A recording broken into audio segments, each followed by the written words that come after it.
Hi, good evening all. ഞാനിത് ഇപ്പോൾ good evening ആണ് പറയുന്നെങ്കിലേ ഇതിപ്പോൾ ഞാൻ ഈ വീഡിയോ റെക്കോർഡ് ചെയ്യുന്നത് ലൈവ് മാർക്കറ്റിലാണ്. കാരണം ഉച്ച കഴിഞ്ഞിട്ട് കുറച്ച് പരിമിതി ഉള്ളതുകൊണ്ട് ഞാനിത് രാവിലെ തന്നെ റെക്കോർഡ് ചെയ്യുക. കാരണം നമ്മുടെ ട്രേഡ് ഓൾറെഡി എല്ലാം കഴിഞ്ഞു അല്ലേ. നമ്മൾ നാട്ടിലെ 10:30 ആയപ്പോൾ നമ്മുടെ ട്രേഡ് എല്ലാം അവസാനിപ്പിച്ച് നമ്മളെല്ലാം നമ്മുടെ ഓരോരുത്തരുടെയും വഴിക്ക് പോയി. ശരിയല്ല പറഞ്ഞേ. അപ്പം ഇന്ന് എന്താണ് സംഭവിച്ചതെന്നുള്ള കാര്യമാണ് ഇന്ന് ഞാൻ ജസ്റ്റ് പറയാൻ പോകുന്നത്. കാരണം ഇനി മാർക്കറ്റ് എങ്ങോട്ട് പോയാലും നമുക്കൊരു വിഷയമുള്ള കാര്യമല്ല. കാരണം നമുക്ക് കിട്ടാനുള്ളതെല്ലാം നമ്മൾ കിട്ടി, നമ്മൾ മാക്സിമം ഉരുക്കിയെടുക്കാനുള്ളതെല്ലാം നമ്മൾ ഉരുക്കിയെടുത്തു. ഓക്കെ, സെല്ലേഴ്സും അവരവരുടെ വഴിക്ക് ഒരു സൈഡിൽ ഒതുങ്ങി, ബയേഴ്സും നമ്മൾ നേരത്തെ തന്നെ പരിപാടി അവസാനിപ്പിച്ചു. അപ്പം ഇന്ന് എന്താണ് മാർക്കറ്റിൽ സംഭവിച്ചത് എന്നാണ്. മാർക്കറ്റ് നിഫ്റ്റിയും ബാങ്ക് നിഫ്റ്റിയൊക്കെ നോക്കുകയാണെന്നുണ്ടെങ്കിൽ ഭയങ്കര ഭീകരമായിട്ട് രാവിലെ തന്നെ പൊട്ടി ഇല്ലേ. 500 പോയിൻ്റ് ബാങ്ക് വീണു, 250 പോയിൻ്റോളം നിഫ്റ്റി ഇപ്പോഴും പൊട്ടിക്കൊണ്ടിരിക്കുകയാണ്. പക്ഷെങ്കിൽ നമ്മളുടെ മിഡ് ക്യാപ്പിന് ഒന്നും സംഭവിച്ചിട്ടില്ല. വീണ് കുറച്ച് തിരിച്ചവിടുന്ന് അതുപോലെ തന്നെ റിക്കവറായി. എല്ലാവരും എന്താ പ്രതീക്ഷിക്കുന്നത്? ഓക്കെ, ഞാൻ പല പ്രാവശ്യം എൻ്റെ വീഡിയോകളിൽ ഞാൻ പറഞ്ഞിട്ടുണ്ട്, നിഫ്റ്റിയും ബാങ്ക് നിഫ്റ്റിയുമായിട്ട് മിഡ് ക്യാപ്പിന് യാതൊരു ബന്ധവുമില്ല. നിങ്ങൾ ഇനിയെങ്കിലും അത് മനസ്സിലാക്കണം. നിഫ്റ്റിയും ബാങ്ക് നിഫ്റ്റിയും ഇടിയുന്നു എന്ന് പറഞ്ഞുകൊണ്ട് മിഡ് ക്യാപ്പ് ഇടിയണമെന്ന് യാതൊരു നിർബന്ധവുമില്ല. ചില അവിചാരിത സന്ദർഭങ്ങളിൽ ചിലപ്പം കുറച്ച് വല്ല ഇടിയുവാൻ സാധ്യതയുണ്ട്. ഗ്ലോബലി എന്തെങ്കിലും വലിയ ഇഷ്യൂസ് വല്ലതും വരുവാണെന്നുണ്ടെങ്കിൽ അങ്ങനെ ഇടിയാൻ സാധ്യതയുണ്ട്. അല്ലാതെ ഈ ഇൻഡെക്സിൻ്റെ ഇത് വെച്ചിട്ട് ഒരു കാരണവശാലും നിഫ്റ്റിയോ ബാങ്ക് നിഫ്റ്റിയോ വീഴുമ്പം മിഡ് ക്യാപ്പ് വീഴണം എന്ന് യാതൊരു നിർബന്ധമില്ല. Because there is no correlation with bank Nifty and Nifty. Mid ക്യാപ്പിന് ഒരു ബന്ധവുമില്ല. ഓക്കെ, അപ്പം എന്തുകൊണ്ട് പിന്നെ അപ്പം നമ്മൾ ഇവിടുന്ന് രാവിലെ മാർക്കറ്റ് ഇന്നത്തെ ട്രേഡ് പറയാമല്ലോ. ഇന്ന് ട്രേഡ് നമ്മൾ എന്താ ചെയ്തത്? ഇന്ന് ട്രേഡ് മാർക്കറ്റ് ഓപ്പൺ ചെയ്തപ്പോൾ തന്നെ ഒരു നെഗറ്റീവ് സെൻറ്റിമെൻറ്റ്സ് ആയിരുന്നു ഇല്ലേ. അപ്പം മാർക്കറ്റ് താഴോട്ട് വരാനുള്ള സാധ്യത ഉണ്ടെന്ന് പറഞ്ഞിട്ട് നമ്മളൊരു ചെറിയ റിസ്കി ട്രേഡ് പറഞ്ഞു. എങ്ങനെയാണ് 13,250 25 അല്ല AMOയിലോ നമ്മൾ എടുക്കാൻ നമ്മൾ ഗ്രൂപ്പിൽ പറഞ്ഞിരുന്നു ഇല്ലേ. 25 ഓർഡർ ഇട്ടെടുക്കുക അല്ലെങ്കിൽ AMOയിൽ എടുക്കുക. അപ്പോൾ 25 ഓർഡർ ഇട്ട് വെച്ച് എടുത്തവർക്ക് അത് കിട്ടി, അല്ല അതിന് താഴെയും കിട്ടി. അവർക്ക് ഏകദേശം ഒരു 18-നും 19-നും 20-നും 21-നും 22-നും ഒക്കെ കിട്ടിയവരുണ്ട് നമ്മുടെ ഗ്രൂപ്പിൽ തന്നെ. ആ സാധനം അവിടുന്ന് നേരെ പോയത് ഏകദേശം ആദ്യം കുറച്ച് നേരം നീ തട്ടിക്കളിച്ചു ഇല്ലേ. 20, 25, 30, 25, 30. അതിനുശേഷം അത് ഏകദേശം ഒരു 60-70 രൂപ റേഞ്ചിൽ അത് പോയി. ഏത് 25 രൂപയുടെ സാധനം. ഓക്കെ, അപ്പം അത് നമ്മളൊരു ട്രേഡ് നമ്മൾ ഓൾറെഡി AMO ഇട്ട് നമ്മൾ എടുത്ത് അത് കൺഫേം ചെയ്തു. മാർക്കറ്റ് പൊട്ടി താഴെ വീഴുന്നത് അനുസരിച്ച് ഈ പഠിക്കാത്തവർ ഈ കുറുക്കു വഴി കൂടെ ഈ മാർക്കറ്റിനെ സമീപിക്കുന്നവർക്ക് എന്താ തോന്നുന്നത്? മാർക്കറ്റ് പൊട്ടി വീഴുന്നു. അങ്ങനെയാണെന്നുണ്ടെങ്കിൽ ഇവിടെ ഒരു ഹ്യൂജ് ക്യാൻഡിൽ വീണു ഇല്ലേ. ഹ്യൂജ് ക്യാൻഡിൽ വീണു. അപ്പോൾ ഇനി മാർക്കറ്റ് ഇതിനെ വേണേൽ ഒരു മറുബോസുമായിട്ട് കണക്കാക്കാം. നമുക്ക് ഒരു മറുബോസോട്ട് കണക്കാക്കി ഇവിടുന്ന് ഇനി ഒരു ഭീകര സെല്ലിംഗ് ആണ് വരുന്നത്. കാരണം ഇതിൻ്റെ ആനുപാതികമായിട്ട് നിഫ്റ്റിയിലും ബാങ്ക് നിഫ്റ്റിയിലും ഭയങ്കര പൊട്ടൽ നടക്കുന്നുണ്ട്. അപ്പോൾ അങ്ങനെയാണെന്നുണ്ടെങ്കിൽ നമുക്ക് അവിടെ നോക്കാം. നിഫ്റ്റിയിൽ ഭീകര പൊട്ടൽ ഇങ്ങനെ പൊട്ടി താഴോട്ട് നിൽക്കും. തിരിച്ചൊരു റിക്കവറി ഇവിടെ കാണുന്നേ ഇല്ല. പൊട്ടലാണ്. ബാങ്ക് നിഫ്റ്റി നോക്കിക്കഴിഞ്ഞാലും അതുപോലെ തന്നെ ഭീകര സെല്ലിംഗ് ആണ് ഇല്ലേ. അപ്പോൾ അങ്ങനെ ആകുമ്പോൾ ഇവിടെ നമുക്ക് ഈ നിഫ്റ്റിയിലും ഭയങ്കര പൊട്ടലുണ്ട് എന്നുള്ള ധാരണയിൽ ആൾക്കാർ എന്ത് ചെയ്യും? ഈ സപ്പോർട്ടൊക്കെ ബ്രേക്ക് ചെയ്ത് കഴിഞ്ഞപ്പോഴത്തേക്കും ആൾക്കാരിവിടെ എടുത്ത് കാണും ഇല്ലേ. പക്ഷെങ്കിൽ ഞാൻ നിങ്ങളോട് എൻ്റെ വീക്കിലി അനാലിസിസ് കണ്ടവർക്ക് കൃത്യമായിട്ടറിയാം. ഞാൻ ആ വീക്കിലി അനാലിസിസ് ഇവിടെ പിൻ ചെയ്തേക്കാം, ഈ ബട്ടണിൽ കൊടുത്തേക്കാം. നിങ്ങളൊന്ന് കണ്ടു നോക്കണം. കാണാത്തവർ നിങ്ങൾ പോയി ഒന്ന് കണ്ടു നോക്കണം. ഞാൻ അവിടെ എന്താണ് കറക്റ്റായിട്ട് പറഞ്ഞത്. ഓക്കെ, ഞാൻ അതിനകത്ത് കറക്റ്റായിട്ട് പറഞ്ഞു. മാർക്കറ്റ് താഴോട്ട് വരികയാണെന്നുണ്ടെങ്കിൽ നിങ്ങൾ ഫ്യൂച്ചർ നോക്കണം.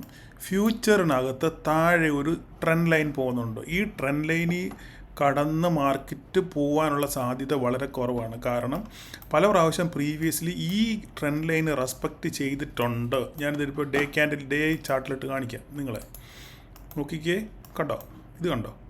മാർക്കറ്റ് കറക്റ്റായിട്ട് അവിടെ വന്ന് സപ്പോർട്ട് എടുത്തിട്ട് മാർക്കറ്റ് തിരിച്ചു പോയി.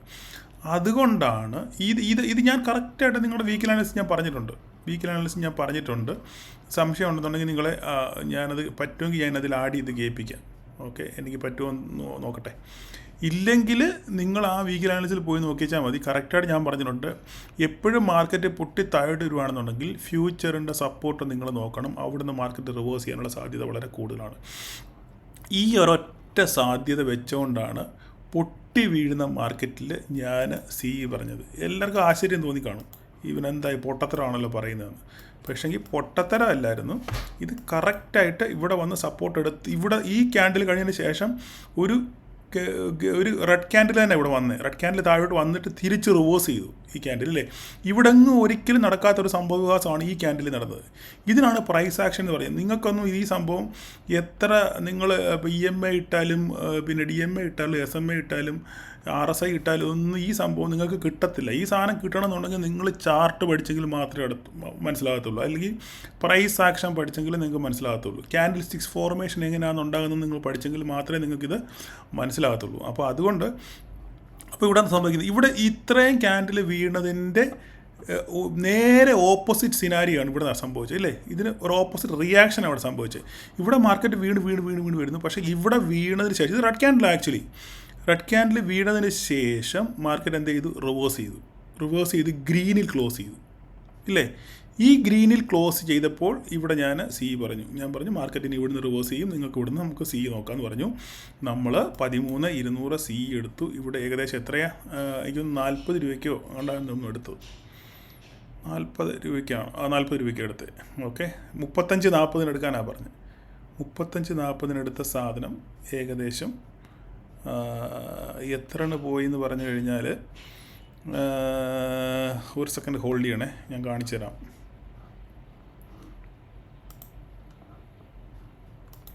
ഇതാ ഞാൻ ഒരു ലോട്ട് എടുത്തതിൻ്റെ ഒരു സാമ്പിളാണ് ഈ കാണുന്നത്. ഞാൻ ഇത് 41 രൂപയ്ക്ക് എടുത്ത്, 13,200 ഇവിടെ വെച്ച്. ഓക്കെ, നമ്മൾ ഈ ഒരു കാര്യം പറയുമ്പം അത് ശരിയാണോ തെറ്റാണോ നമ്മൾ പ്രൂവ് കൂടെ ചെയ്യണമല്ലോ അല്ലേ, നമ്മൾ തെളിയിക്കുകയും കൂടെ ചെയ്യണമല്ലോ. ചുമ്മാ വാഗോണ്ട് പറഞ്ഞിട്ട് കാര്യമില്ലല്ലോ. പ്രൈസ് ആക്ഷൻ എങ്ങനെയാണ് സംഭവിക്കുന്നുള്ളതിന് ഒരു ഉത്തമ ഉദാഹരണം നിങ്ങൾക്ക് കാണിക്കാൻ വേണ്ടിയാണ് ഞാൻ ഈ സ്ക്രീൻഷോട്ട് ഇടുന്നത്, അല്ലാതെ എൻ്റെ ക്രെഡിറ്റ് കാണിക്കാൻ വേണ്ടിയൊന്നുമല്ല.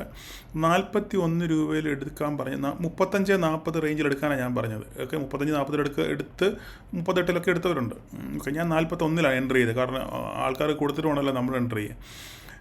എടുത്തതിന് ശേഷം മാർക്കറ്റ് അത് ഏകദേശം 140-145 വരെ പോയി. ഞാൻ 120 ബുക്ക് ചെയ്തു, 120 ഞാൻ ബുക്ക് ചെയ്തു. 145 വരെ കണ്ടുപോയി, ഏകദേശം 3 ഇരട്ടി.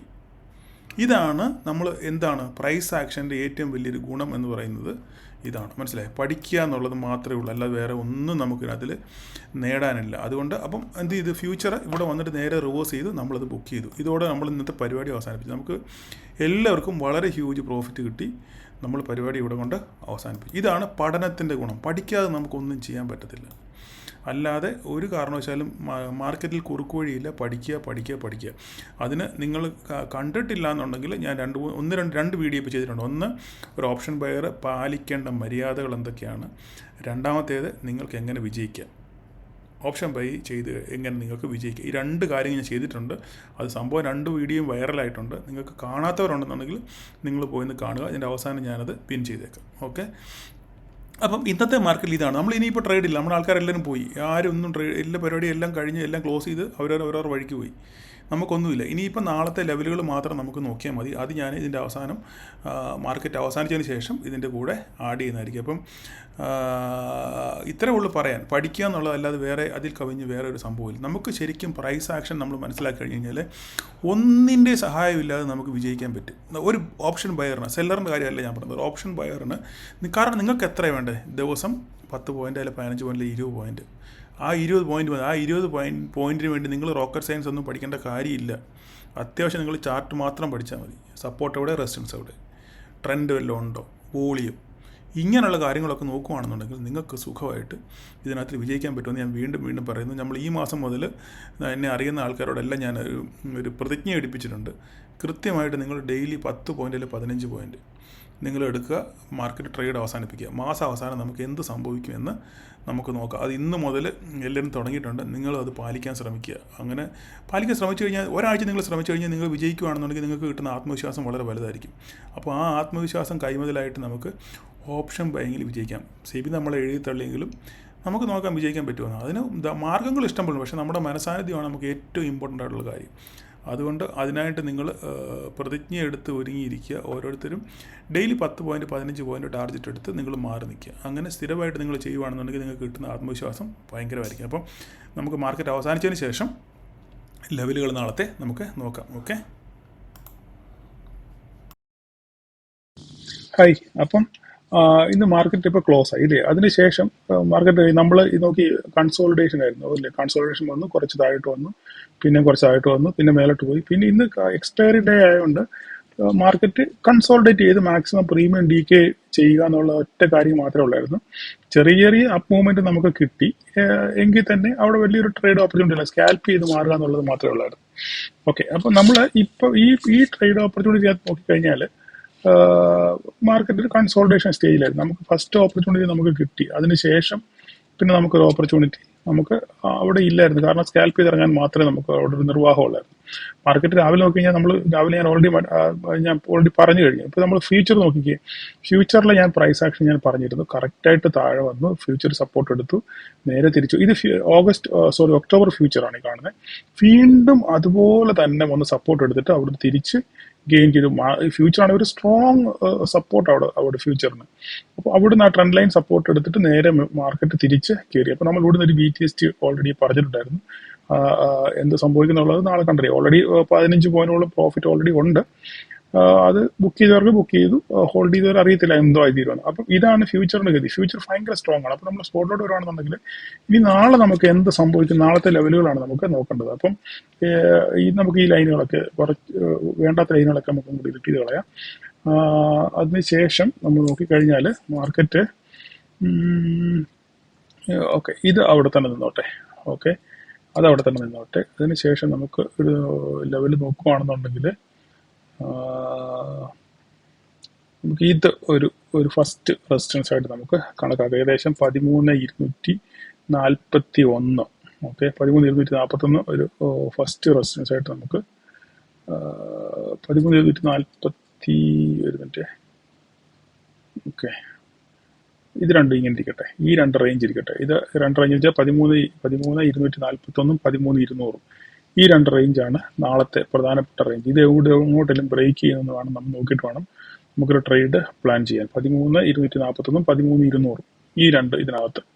ഓക്കെ, ഇതിന് ശേഷം നമ്മൾ ഇതിനകത്ത് നോക്കിക്കഴിഞ്ഞാൽ പിന്നെ എങ്ങോട്ടെങ്കിലും ബ്രേക്ക് ചെയ്യാൻ നമ്മൾ വെയിറ്റ് ചെയ്യണം. എന്നിട്ട് മാത്രമേ നമുക്കൊരു ട്രേഡ് ഓപ്പർച്യൂണിറ്റി പറ്റത്തുള്ളൂ. ഓക്കെ, പിന്നെ അതിൻ്റെ അടുത്ത ലെവൽ എന്ന് പറഞ്ഞു കഴിഞ്ഞാൽ നമുക്ക് ഇവിടുന്ന് താഴോട്ട് വരയ്ക്കുകയാണെന്നുണ്ടെങ്കിൽ തൊട്ട് താഴെ നമ്മൾ നേരത്തെ വച്ചിട്ട് സപ്പോർട്ട് തരുന്നുണ്ട് അവിടെ 13,163 ആണ്. അത് നമ്മൾ നേരത്തെ വരച്ചെടുക്കുന്ന സപ്പോർട്ടാണ്. ഓക്കെ, അത് നമുക്കൊരു നെക്സ്റ്റ് സപ്പോർട്ടും ആണെന്നുണ്ടെങ്കിൽ നെക്സ്റ്റ് സപ്പോർട്ടായിട്ട് നമുക്ക് കണക്കാക്കാം. ഇതിന്റെ താഴെ ഞാൻ വീക്കിലി അനാലിസിൽ ഞാനൊരു ട്രെൻഡ് ലൈൻ വരച്ചിട്ടുണ്ടായിരുന്നു. നിങ്ങളത് കണ്ടോന്ന് എനിക്കറിയത്തില്ല. താഴെ ഒരു ട്രെൻഡ് ലൈൻ കിടപ്പുണ്ട്.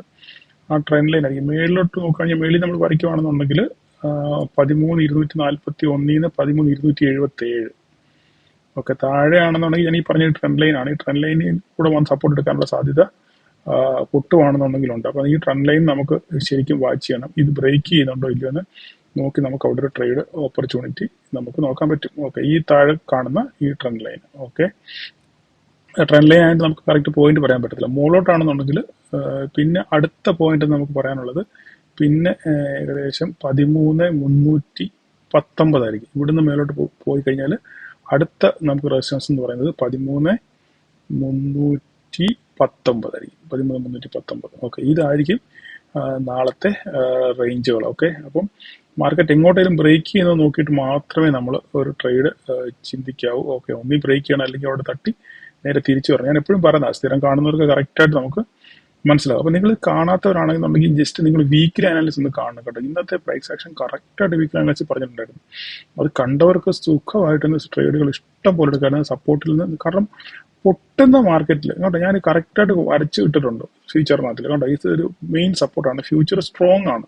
അപ്പോൾ നാളെ ഇനി എന്ത് സംഭവിക്കും നമ്മൾ നോക്കിക്കാണണം. ഇത് ഈ ഫ്യൂച്ചറിനകത്തിൽ ഇപ്പം ഈ ഒരു റെസിസ്റ്റൻസ് ബ്രേക്ക് ചെയ്യുവാണെന്നുണ്ടെങ്കിൽ പിന്നെ ഫർദർ ഒരു മൂവ് നമുക്ക് ഫ്യൂച്ചറിനകത്ത് പ്രതീക്ഷിക്കാം. ഓക്കെ, അപ്പം ഈ ഫ്യൂച്ചറിനെയും കൂടെ നമ്മൾ വാച്ച് ചെയ്തുകൊണ്ട് നമുക്ക് ട്രേഡ് നോക്കാൻ. ഓക്കെ, അപ്പം എല്ലാവരും ഈ വീക്കിലി അനാലിസിസ് ഒന്ന് കാണാൻ ശ്രമിക്കുക. കാണുവാണെന്നുണ്ടെങ്കിൽ നിങ്ങൾക്ക് വളരെ ഉപകാരപ്പെടും ട്രേഡ് എടുക്കുന്നുണ്ടെന്ന്. ഓക്കെ, അപ്പം എല്ലാവർക്കും നാളെ ഒരു പ്രോഫിറ്റബിൾ ഡേ ആശംസിക്കുന്നു. എല്ലാവരും നോക്കി പഠിച്ച് ട്രേഡ് ചെയ്യാൻ ശ്രമിക്കുക. ഈ ലെവലുകളൊക്കെ നിങ്ങൾ ചാർട്ടിനകത്ത് വരച്ചിടാൻ ശ്രമിക്കുക. വരച്ചിട്ടിട്ട് നിങ്ങൾക്ക് ആ ലെവലുകൾ വരുമ്പോൾ നമുക്ക് ട്രേഡ് എടുക്കാം. അപ്പോൾ എല്ലാവർക്കും ഒരു പ്രോഫിറ്റബിൾ ഡേ.